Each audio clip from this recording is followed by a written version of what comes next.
Friends, मैं हूं विवेक और आपका एक बार फिर से स्वागत करता हूं अपने यूट्यूब चैनल के कंप्यूटराइज्ड अकाउंटिंग के पार्ट 5 में।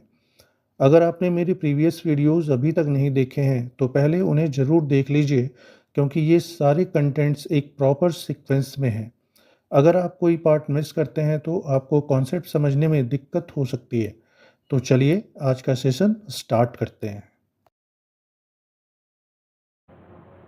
पिछले वीडियो में हमने देखा था कि जर्नल एंट्रीज कैसे पास की जाती है और रूल्स ऑफ अकाउंट के अकॉर्डिंग उन्हें कैसे लिखा जाता है। लास्ट एंट्री में हमने ये सीखा था कि मोहन को हमने बैंक से 18,000 का पेमेंट कैसे किया था, यानी ये वाली एंट्री हमने सीखी थी। लेकिन आज के वीडियो में मैंने उसी एग्जाम्पल में 2 और ट्रांजेक्शन्स ऐड किया है, जिससे हमारी अकाउंटिंग और भी सिस्टमेटिक और कंप्लीट हो जाएगी। तो इनकी एंट्री भी देख लेते हैं कि कैसे की गई है।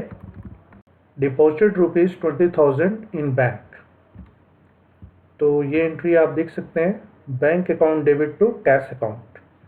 पर्सनल अकाउंट होने के नाते बैंक रिसीवर के रूल में है, इसलिए इसको डेबिट किया गया है, और रियल अकाउंट के रूल से कैश बिजनेस से जा रहा है, इसलिए इसको क्रेडिट किया गया है। और इसका नरेशन है being cash deposited into bank. Last entry है bought furniture for ₹10,000 in cash. तो इसकी एंट्री भी देख लीजिए कैसे हुई है। रियल अकाउंट के अकॉर्डिंग फर्नीचर बिजनेस में आ रहा है, इसलिए फर्नीचर को डेबिट किया गया है, और कैश बिजनेस से जा रहा है, इसलिए कैश को क्रेडिट किया गया है। और इसका नरेशन है being furniture purchased for cash. तो बिजनेस में ट्रांजेक्शन्स तो बहुत सारे होते हैं, डे बाय डे हम अलग अलग ट्रांजेक्शन्स करते ही रहते हैं, लेकिन हमें मैनुअल अकाउंटिंग के इस कोर्स में सिर्फ अकाउंटिंग के प्रोसीजर को पूरी तरह से समझना है। हमारा मोटिव अकाउंटेंसी को पूरी तरह से समझना है, जिससे कंप्यूटराइज्ड अकाउंटिंग हम अच्छी तरह से समझ सकें। जर्नल एंट्री को समझने के लिए जो ट्रांजेक्शन्स हमने लिए थे उनको सक्सेसफुली हमने मेंटेन कर लिया है। जर्नल बुक को किस तरह से मेंटेन किया जाता है, इसका तरीका हमने सीख लिया है। अब हम बात करेंगे लेज़र की। लेज़र एंट्री कैसे की जाती है।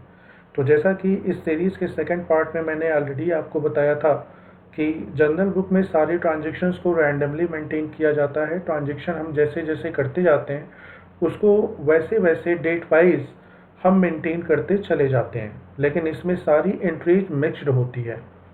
लेकिन हर अकाउंट को प्रॉपर तरीके से समझने के लिए हमें उनको क्लासीफाई करना होता है, और इनको क्लासीफाई करने का काम लेज़र के थ्रू किया जाता है। लेज़र एंट्री को समझने के लिए सबसे पहले मैंने कैश अकाउंट का एग्जाम्पल लिया है, और इसके लेज़र फॉर्मेट में आप देख पा रहे हैं कि कुल 8 कॉलम हैं, 4 डेबिट साइड के और 4 क्रेडिट साइड के। कैश जब जब डेबिट हुआ है उसकी वैल्यू यहाँ लिखी गई है, और कैश के डेबिट होने से जो जो अकाउंट क्रेडिट हुए हैं उनको इस साइड में लिखा गया है।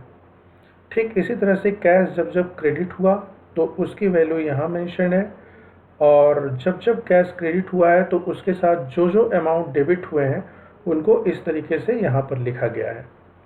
आप यहाँ देख रहे हैं लिखा हुआ है 2 कैपिटल 2 सेल्स 2 सोहन, और यहाँ by purchase, by salary, by rent. Actually हम जब मैनुअल अकाउंटिंग की बात करते हैं और लेजर एंट्री की बात करते हैं तब क्रेडिट को 2 से रिप्रेजेंट किया जाता है और डेबिट को 22 से रिप्रेजेंट किया जाता है। तो कैश जब जब क्रेडिट हुआ है और इसके क्रेडिट होने से जो जो अकाउंट्स डेबिट हुए हैं उनको by purchase, by salary, by rent इस तरीके से लिखा गया है, और कैश जब जब डेबिट हुआ है तो इसके साथ जो जो अकाउंट्स क्रेडिट हुए हैं उनको 2 कैपिटल 2 सेल्स 2 सोहन इस तरीके से लिखा गया है। अब ये लेजर का टी फॉर्मेट है या स्टैंडर्ड फॉर्मेट है, इस बात को समझने के लिए मैं एक तरीके से इसको समझाता हूँ। जैसे मान लीजिए अभी आप देख पा रहे हैं ये जो अकाउंट है कैश का, इसको मैंने हाईलाइट कर दिया येलो कलर से, और अगर मैं इसी को सेलेक्ट करके फिर से अगर फिल करूं तो आप देख पा रहे हैं कि यहाँ पे एक टी जैसा शेप बन रहा है। हालांकि मैंने क्रेडिट सेक्शन वाले कॉलम को सेलेक्ट कर लिया है, लेकिन आप लॉजिक को समझिए। यहाँ टी शेप आपको दिखाई दे रहा है, तो इसको मैं फ़िलहाल अंडू कर लेता हूँ। और इस मिडिल लाइन को ध्यान से देखिए, इस मिडिल लाइन को, इस मिडिल लाइन के लेफ़्ट साइड वाला हिस्सा, यानी आपके लेफ़्ट साइड वाला हिस्सा करंट अकाउंट का डेबिट साइड वाला हिस्सा होता है, और इसके ठीक राइट साइड वाला हिस्सा सेलेक्टेड अकाउंट के क्रेडिट साइड का होता है। तो ये टी जैसा शेप आपको बन रहा है, यानी इस वर्टिकल लाइन के लेफ़्ट साइड का हिस्सा डेबिट का और इस वर्टिकल लाइन के राइट साइड का हिस्सा क्रेडिट का माना जाता है। तो कैश कब कब डेबिट हुआ है, पहले उसकी बात कर लेते हैं। अब जैसा कि जनरल एंट्री में आप देख पा रहे हैं, cash account debit to capital account. Cash यहाँ डेबिट हुआ है 1 लाख से, क्योंकि बिजनेस में 1 लाख का कैश इन्वेस्ट किया गया है। तो कैश अगर 1 लाख से डेबिट हो गया तो फिर क्रेडिट क्या हुआ? क्रेडिट हुआ है आपका कैपिटल अकाउंट। तो यहाँ लिखा गया है टू कैपिटल अकाउंट 1 लाख से। फिर यहाँ पे सेल्स की एंट्री हुई है 25,000 से, और यहाँ आप देख पा रहे हैं cash account debit to sales account, यानी कैश यहाँ पे भी डेबिट हुआ है 25,000 से और क्रेडिट किया गया है सेल्स अकाउंट को। तो यहाँ लिख दिया गया टू सेल्स 25,000। फिर अगली एंट्री में देखिए टू सोहन और अमाउंट है 10,000, यानी कैश अकाउंट को डेबिट किया गया है 10,000 से और क्रेडिट किया गया है सोहन को। ऐसा क्यों? क्योंकि सोहन को हमने प्रोडक्ट सेल किया था, कितने का आप यहाँ देख पा रहे हैं 15,000 का। 15,000 का माल हमने इसको बेचा था और सोहन ने हमें पेमेंट कितना किया आप यहाँ देख पा रहे हैं। कैश डेबिट हुआ 10,000 से और सोहन है क्रेडिटर यानी गिवर, उसने हमको 10,000 दिया। तो इस तरीके से कैश क्या हो गया? डेबिट हो गया। अब डेबिट साइड की वैल्यू को अगर हम टोटल करें तो इसका टोटल आप देख पा रहे हैं यहाँ पे आ रहा है 1,35,000, और यहाँ भी टोटल आपको दिख ही रहा है 1,35,000। ठीक इसी तरह से क्रेडिट साइड की वैल्यू भी आपको समझ में आ रही होगी। कैश जब जब क्रेडिट हुआ है उसकी वैल्यू यहाँ मेंशन की गई है, और इसके साथ जो जो अकाउंट्स डेबिट हुए हैं उसकी डिटेल इस कॉलम में है। अब पहले ट्रांजेक्शन में देखिए कैश क्रेडिट हुआ है 30,000 से और डेबिट किया गया है परचेज को। क्यों? क्योंकि यहाँ हमने परचेज कितने का किया है, यहाँ पे परचेज हमने कितने का किया है 30,000 का। तो ये एंट्री यहाँ इस तरीके से की गई है, कैश क्रेडिट हो गया 30,000 से और परचेज को कर दिया गया है डेबिट। ठीक इसी तरह से सैलरी भी हमने 5,000 दी है, तो 5,000 दी है, ये एंट्री आपने जनरल बुक में दिखी हुई है। एक बार फिर से आपको दिखा देता हूँ।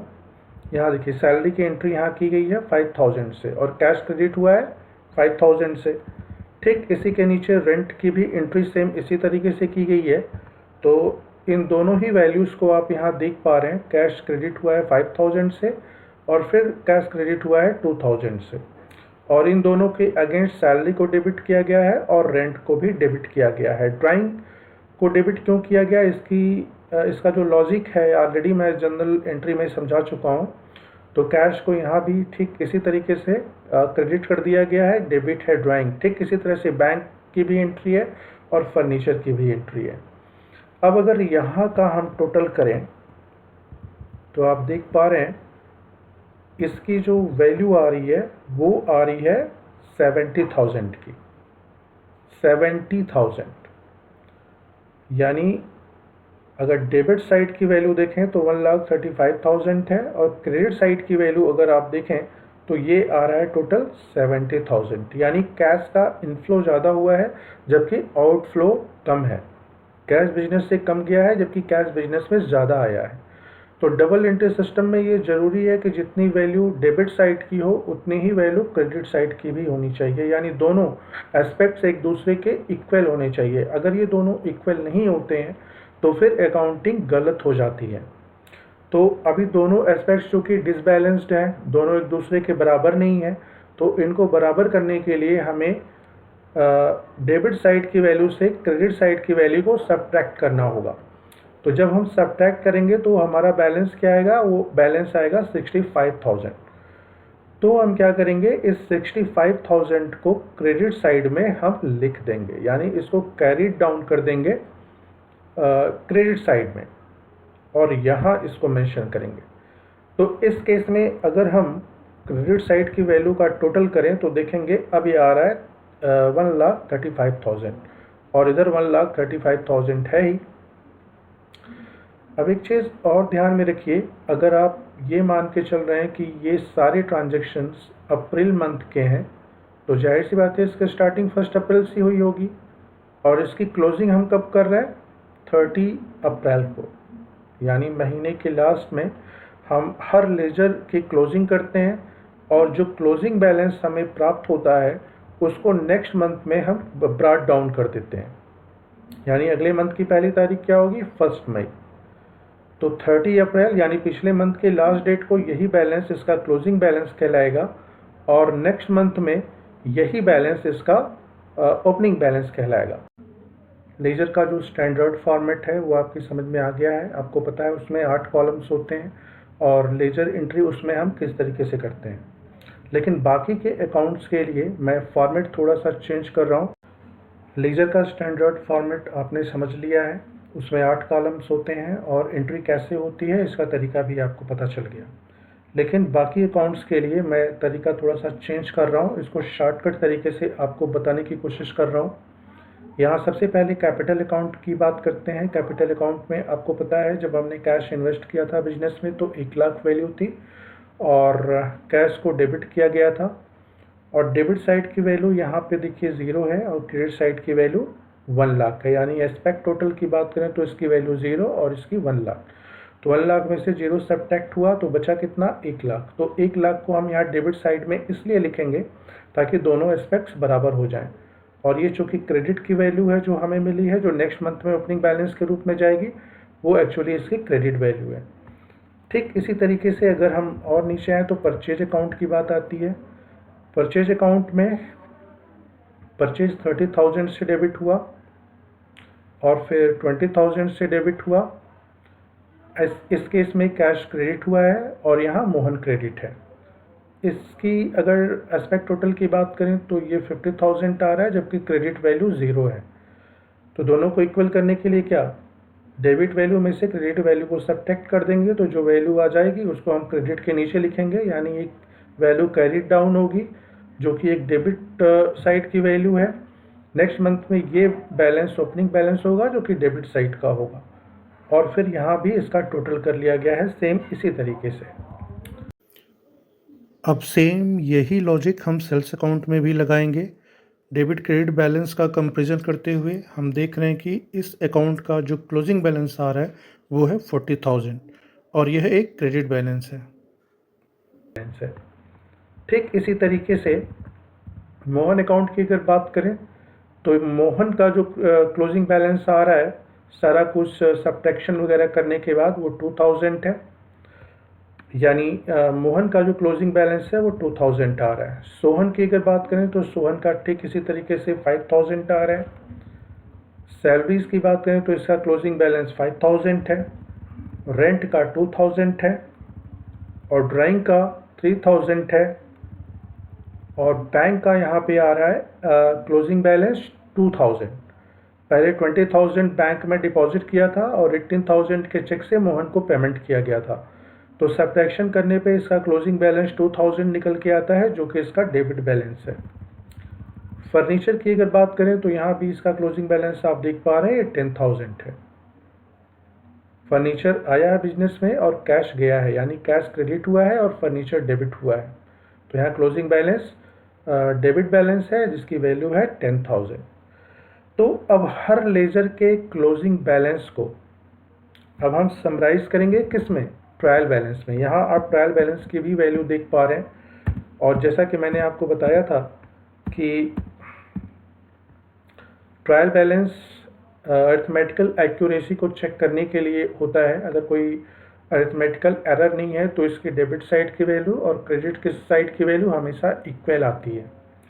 तो चूँकि सारी एंट्रीज प्रॉपर तरीके से हुई है, यानी हर अकाउंट का जो क्लोजिंग बैलेंस आया है, जो डेबिट बैलेंस वाली वैल्यू थी उसको डेबिट साइड में, और जो क्रेडिट बैलेंस वाली वैल्यू थी उसको क्रेडिट साइड में हमने लिख लिया है। तो अब इसका टोटल करके देखते हैं कि डेबिट साइड और क्रेडिट साइड ये दोनों इक्वल आते हैं कि नहीं।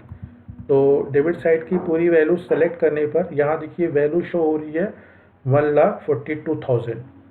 ठीक इसी तरीके से अगर हम क्रेडिट साइड की वैल्यू को सेलेक्ट करें तो इसकी भी वैल्यू आप देख पा रहे हैं 1,42,000 है।